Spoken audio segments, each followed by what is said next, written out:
राधे राधे महाराज जी। महाराज जी, मेरे मन ने मुझे मतलब मेरा जीना मुश्किल कर दिया है। मैं टूट सा गया हूँ महाराज जी, हार सा गया हूँ महाराज जी, कृपा करो। यार अभी सच्चे नहीं हारे, सच्चे हार जाओ तो बात बन जाए। सुनेरी मैंने निर्बल केवल राम। अगर निर्बलता आ जाए तो प्रभु हाथ पकड़ ले। अभी अहंकार है इसीलिए बात नहीं बनती।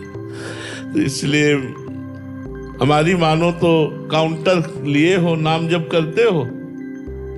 आप भजन में प्रीति तो भजनानंदियों की होती है, लेकिन दवा जैसे कड़वी भी लगे तो हम खाते हैं, ऐसे हम खूब नाम जप करें। नाम जप करोगे बिल्कुल, मेरा पक्का विश्वास है सब ठीक हो जाएगा। ब्रह्मचर्य को क्यों नष्ट कर रहे हो इतना? पागल हो जाओगे। नाम जब तो छूटने की बात जाने तो पागल हो जाओगे, जितनी जोर से ब्रह्मचर्य नष्ट कर रहे हो। लिखा है उसने कि मैं पागल हो गया हूँ। हाँ, तो हम क्या कह रहे हैं? तुम कैसे ठीक होगा मन? जब आप गंदे आचरण करोगे, गंदे आचरणों द्वारा वीर्यपात करोगे, आपके अंदर स्मृति ही नहीं रहेगी, बल नहीं रहेगा, कैसे चलोगे? तो जरूरत आज के बच्चों को शासन की है। अब माता पिता डांटे तो कहते हैं हम कर लेंगे, वो डर गए। टीचर डांटे तो माता पिता जाके चढ़ बैठते हैं, हमारे बच्चे को क्यों डांटा? भाई, बिना डांट के बच्चों को नहीं सुधारा जा सकता। छोटे छोटे बच्चों के हाथ में मोबाइल है, गंदी गंदी बातें वो सीख रहे हैं, गंदे आचरण कर रहे हैं। देखो, हमने पहले तुमसे कहा तुम्हारी पागल जैसी स्थिति हो जाएगी अगर नहीं समझोगे। इतना तुम वीर्यपात कर रहे हो। अब कैसे समझावे? कौन समझावे? संत जन्म शास्त्र की बातें बोल दिए, लेकिन ये बात कौन समझावे कि अगला इतना गंदा आचरण कर रहा है और ऐसे कर, कैसे सुधरे? कुछ ऐसी फिल्में, कुछ ऐसे सीरियल चल गए जिनको बच्चों को और पुष्टता मिलती गंदे आचरणों की। हमें लगता है सुधारने की जरूरत है। बच्चा नहीं तो ये जो वीर शक्ति है ये अमोघ बल प्रदान करती है। स्मृति शरीर में एकदम बिजली जैसा करंट, रात दिन एकदम उत्साह पूर्वक कार्य करते रहो, फिर भी थकान ना आना। वर्षों की बात तुम्हारी स्मृति में रहना। कोई बात पकड़ लो तो हजारों बार उसका चिंतन करने की सामर्थ्य रखना। अगर मंत्र पकड़ लिया तो मंत्र ही चल रहा है, नाम पकड़ लिया तो नाम। अब यह सब खोखला हो रहे हैं तो कैसे बात बतावे? अब समझो, जो मूल जड़ है, नींव है साधना की, बिल्डिंग की नींव है, वही मजबूत नहीं तो बिल्डिंग कहां से खड़ी हो जाएगी? ब्रह्मचर्य, गृहस्थ, वानप्रस्थ, सन्यास, ये 4 आश्रम हमारे हैं। अब ब्रह्मचर्य गोल हो गया तो कैसे उसमें गृहस्थ खड़ा हो पावे? आश्रम कैसे वानप्रस्थ हो पावे? कैसे सन्यासी हो पावे? तो मूल ब्रह्मचर्य आश्रम है। सबको चाहिए अपने बच्चों को ब्रह्मचर्य की शिक्षा देना। थोड़ी देर दोस्त की तरह उनसे बात करना। दिखाओ मोबाइल, तुमने कुछ गलत तो नहीं देखा? गलत तो नहीं करते? कहीं ऐसा तो नहीं करते? कहीं ऐसा? देखो यार, हम तुम्हारे पिता भी हैं, तुम्हारे दोस्त भी हैं। ऐसे मित्रवत बैठकर समझाओ, उनको अच्छे मार्ग में लगाओ। अगर बुरे आचरण है तो बोलो, सॉरी बोलो, आज के बाद तुम नहीं करोगे। ऐसे समझाओ, प्यार दुलार से उनको अच्छे मार्ग में चलाओ। अगर बच्चा 20 वर्ष तक ब्रह्मचर्य रहे, फिर वो गृहस्थ में जाए, खूब, उसका कुछ नहीं बिगड़ने वाला। किसान आदमी जानते होंगे हम जो बात कहना चाहते हैं। गेहूं जब गलेच में होता है और उसको काट लिया जाए तो ना पर्याप्त भूस होगा ना एक दाना होगा।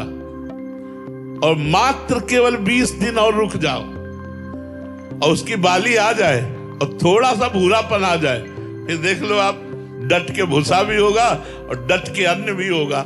ऐसे ही मात्र 20 वर्ष तक तुम ब्रह्मचर्य रोक लो, फिर अच्छे गृहस्थ बनोगे और आगे चलकर अच्छे भजन में भी लग जाओगे, क्योंकि ब्रह्मचर्य स्टॉक हो चुका, परिपक्व हो चुका, पुष्ट हो चुका। अब आजकल ऐसा गुरुकुलों में उपदेश दिया जाता था, अब गुरुकुल कहाँ है? आधुनिक शिक्षा में इसका कोई चर्चा नहीं है। तो इसलिए हमें सबसे, माता पिता से, टीचर से, घर के जनों से प्रार्थना है कि अपने बच्चों को नई अवस्था में सही मार्ग देने का प्रयास कीजिए। बिना अध्यात्म के आधुनिक पढ़ाई उनके जीवन की रक्षा नहीं कर सकती। रूबी सिंह जी आजमगढ़ से। राधे राधे महाराज जी। महाराज जी, आपके चरणों में कोटि कोटि प्रणाम। गुरुदेव भगवान, परमात्मा में तदाकार वृत्ति क्या है और ये कैसे आती है? परमात्मा में वृत्ति तदाकार, कामी नारी प्यारी जिमी, लोभी जिम प्रिय दाम, तिमि रघुनाथ निरंतर, प्रिय लागहु मोहि राम। जैसे कामी पुरुष को कोई प्रयास नहीं करना पड़ता, स्वाभाविक कामिनी में रति होती है।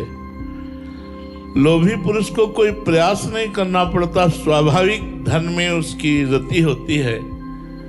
हे रघुनाथ जी, ऐसे स्वाभाविक हमारी प्रीति आपके चरणों में हो। तो तदाकार का मतलब होता तन्मयाहा। बैठे हैं या खड़े हैं या चल रहे हैं, क्रियावान हैं या क्रिया रहित हैं, ब्रह्माकार वृत्ति, भगवदाकार वृत्ति, कृष्णाकार वृत्ति। गोपीजन कह रहे हैं, कान भय प्राणमय, प्राण भय कान्हमय, हिय में ना जानी परे, कान है कि प्राण है। हे उद्धव, मेरे प्राण कृष्णमय हो गए हैं, कृष्ण ही मेरे प्राण हो गए हैं। अब ये पता ही नहीं चलता कि प्राण है या कृष्ण है। यह है तदाकार स्थिति। उठते बैठते चलते फिरते खाते पीते सोते जागते हर समय भगवान का सतत स्मरण, भगवान की रूप गुण लीला, भगवान की महिमा उसके दिमाग में छाई हुई है और वो भगवान के चिंतन में डूबा हुआ है। अन्य कोई चिंतन ही नहीं है। अनन्य चेता सततम यो माम स्मृति नित्यसा, तस्याहम सुलभा पार्थ नित्य युक्तस्य योगिना। वो अनन्य चित्त वाला उपासक भगवान का साक्षात्कार किए हुए भगवान की रूप माधुरी में या स्वरूप आसक्त आत्माकार वृत्ति में, आत्मरति में डूबा हुआ महापुरुष है। चाहे ज्ञान मार्ग से हो चाहे प्रेम मार्ग से हो, दोनों एक स्थिति को प्राप्त होते हैं। तो इसे भगवदाकार वृत्ति कहते हैं। नानात्व का खत्म हो जाना, जड़ चैतन्य ना दिखना, जित दिखे तित श्याम खड़े। जड़ चैतन्य कछु नहीं दिखत, जहां दिखत तहां श्याम खड़े। बिवहल बिकल संभार न तन की, घूमत नैना रूप भरे। करनी अकरनी दो विधि भूले, विधि निषेध सब रहे धरे। नर हरिदास ते भय बावरे, जे या प्रेम प्रवाह भरे। बावरा भगवान की मस्ती में डूबा हुआ। ऐसा नहीं कि वो क्रियान्वित नहीं है, वो क्रिया परायण रहते हुए भी भगवान में डूबा हुआ। तदाकार वृत्ति अंतर की वृत्ति होती है, जो केवल इष्टाकार वृत्ति, भगवदाकार वृत्ति, ब्रह्माकार वृत्ति, तदाकार वृत्ति, तन्मयाः, ये सब एक ही शब्द के पर्यायवाची शब्द है। शिवम जी कोलकाता से, महाराज जी, हमें कैसे पता चलेगा कि हम भगवान के शरणागत हो रहे हैं? जैसे जैसे ये भाव आने लगे, मैं प्रभु का, प्रभु मेरे। देखो, भगवान की कृपा से आज वृंदावन आना हुआ, भगवान की कृपा से साधु समागम मिला, भगवान की कृपा से ये हो गया। भगवान की कृपा इस दुख में भी है। ये जो विपत्ति आई है, ये भगवान का कोई मंगल विधान लेकर आई है। अच्छा, भगवान इस रूप में पधारे, ये अगर भावना आ गई तो शरणागति पूर्ण हो गई। सब में भगवान का दर्शन, दुख और सुख में भगवान की दया और कृपा का अनुभव, भगवान के सिवा अन्य कोई वृत्ति ही ना आना, ये शरणागति की पूर्णता है। अब ये जितनी बढ़ती जाए, वचन से भगवान की नाम गुण लीला, इसका गायन, हितकर मधुर सत्य वचन, शरीर से धर्मयुक्त क्रियाएं, वो भी कृष्णार्पणमस्तु, मन से भगवान का मनन चिंतन, भगवान की सेवा का संकल्प बनना, तो हमारी शरणागति पुष्ट होती जा रही है। यदि हम धर्म विरुद्ध आचरण करते हैं, मनमानी आचरण करते हैं, जैसा मन आता है वैसा करते हैं और खूब प्रपंच का चिंतन करते हैं, और कहलाते भगवान के शरणागति, तो इसी को दंभ कहते हैं, इसी को पाखंड कहते हैं। बिन विवेक वैराग्य भक्ति बिनु सत्य नए को मानो, भगवत विमुख कपट चतुराई सो पाखंड ही जानो। जहां विवेक नहीं, वैराग्य नहीं, भक्ति नहीं, वो पाखंड ही होता है। तो हमारी शरणागति बढ़ रही है। इसका मतलब हमारा भगवत चिंतन पुष्ट हो रहा है, भगवत समर्पित हमारा अहंकार हो रहा है, कर्ता भाव गलित हो रहा है, भोक्ता भाव गलित हो रहा है, तो हमारी शरणागति पुष्ट हो रही है। गौरव जी दिल्ली से, महाराज जी मेरी बुद्धि बहुत चलती है, इसको कैसे रोकूं महाराज जी? बुद्धि चलना कोई बड़ी खतरनाक बात नहीं है, और चले हम तो कहते हैं, इतना चले कि थक कर भगवान के चरणों में गिर जाए। मय्येव मन आधत्स्व मयि बुद्धिम निवेशय, भगवान आदेश करते, निवस्य मय्येव न ऊर्ध्वम संशया। अगर हमारे में मन बुद्धि लगा देगा तो तू मेरे में निवास करेगा। मय्येव मन आधत्स्व मयि बुद्धिम निवेशय, निवस्य मय्येव अतो ऊर्ध्वम न संशया। बिल्कुल इसमें कोई संशय नहीं, निश्चित भगवत स्थिति आ जाएगी। चलाओ इसको भगवान की तरफ, शास्त्रों के स्वाध्याय में लगाओ इसको, और चलना चाहती वेदांत में लगा। अभी प्रखर बुद्धि हो जाएगी। हमें बुद्धि चलने से परेशानी नहीं है, लेकिन बुद्धि का निगेटिव चलना में परेशानी है। ये जो नकारात्मक ओवर थिंकिंग है, ये परेशानी है। इसको भगवत चिंतन में लगाओ, कोई परेशानी नहीं, परमानंद प्रदान कर देगी। इसीलिए मिली है बुद्धि। अब अनहित के कार्य करोगे, अधर्म आचरण करोगे, बेईमानी चतुराई, ये सब गलत बात है। गलत बात की तरफ बुद्धि जा रही थी, इसको हटाइए। बुद्धि तो और प्रखर हमें करनी है, हमें भगवान में लगानी है, सच्चिदानंद में लगानी है। तो हमें प्रखर बुद्धि के द्वारा, विवेक के द्वारा इन समस्त नानात्व को नाश करके, काट करके एक सच्चिदानंद भगवान में स्थित होना। बुद्धि चलना खतरनाक नहीं, निगेटिव चलना खतरनाक है।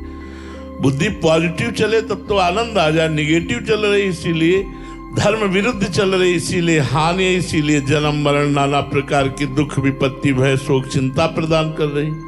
ये पॉजिटिव चले तो काम बन जाए। पॉजिटिव तब चलेगी जब इसको नाम जपवाओ, नाम चिंतन करवाओ, ये निश्चय करवाओ कि भगवत प्राप्ति ही मनुष्य जीवन का परम लाभ है, और उसके लिए मुझे निरंतर भजन करना पड़ेगा। इसलिए उठते बैठते चलते फिरते राधा राधा राम राम कृष्ण कृष्ण हरि हरि जपो। क्या परेशानी बुद्धि में? अब बुद्धि को संसार के चिंतन में लगाओगे तो विषम संसार है, द्वंद्व में संसार है, फिर तो दुख सुख लाभ हानि जन्म मृत्यु जय पराजय तो प्राप्त होगा ही। धृति जी पंजाब से, प्रभु ऐसा उपाय बताएं कि मान सम्मान सुख दुख लाभ हानि महाराज जी एक जैसा भाव रहे। सुख में खुश हो जाते हैं, दुख में दुखी हो जाते हैं, जिससे भजन में बाधा आती है महाराज जी। ऐसे में एक सम, जब तक सब में भगवत दर्शन नहीं होंगे तो समता नहीं आएगी। सब में भगवान की भावना करो, तभी समता आएगी, तभी द्वंद्वातीत स्थिति आएगी। द्वंद्वों से ऊपर तभी जी उठता है जब सब में भगवान को देखता है। मेरा भगवान इस रूप में आया है, सब रूप में। जड़ चेतन जग जीव जत सकल राम मैं जानी, बंदो सबके पद कमल सदा जोरी जुग पानी। सबके चरणों में बंधन। मान मिल रहा है, कोई उससे सुख नहीं।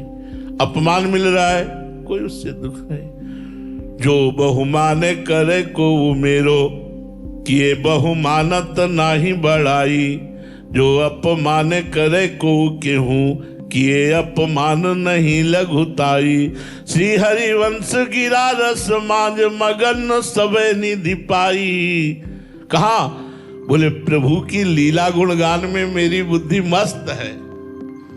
श्री हरिवंश गिरा रस सागर मांझ मगन सबे निधि पाई। जो प्रियालाल की श्यामा श्याम की रस भरी लीलाएं हैं, उनमें मेरी बुद्धि पगी हुई है। ये अनुकूलता प्रतिकूलता मान अपमान छू भी नहीं सकता। सेवक जी महाराज करे, कोई मेरा बहुत मान करे तो मैं मान नहीं मानता, कोई अपमान करे तो अपमान छू नहीं सकता। बोले जी आप हो कहाँ? बोले रस समुद्र में डूबा हुआ हूं। मेरी बुद्धि, मेरी वाणी, मेरा मन श्यामा श्याम की लीलाओं में डूबा हुआ है। तो सब में भगवत भाव करके प्रभु की लीलाओं का, 84 जी का, 42 लीला का, महावाणी जी का, केलीमाल जी का, इनका खूब गायन करो, खूब आनंद लूटो। मनुष्य जन्म आनंद लूटने के लिए है, भगवत आनंद लूटने के लिए है। जब भगवदानंद छाता है तो ये मान अपमान सब द्वंद्व बह जाते हैं, और जब तक जीवत्व देहाभिमान रहता है तो इनका प्रभाव रहता है। इसलिए सब में भगवत भाव करो, खूब भगवान की लीला गुणगान करो, खूब नाम जप करो, सब ठीक हो जाएगा।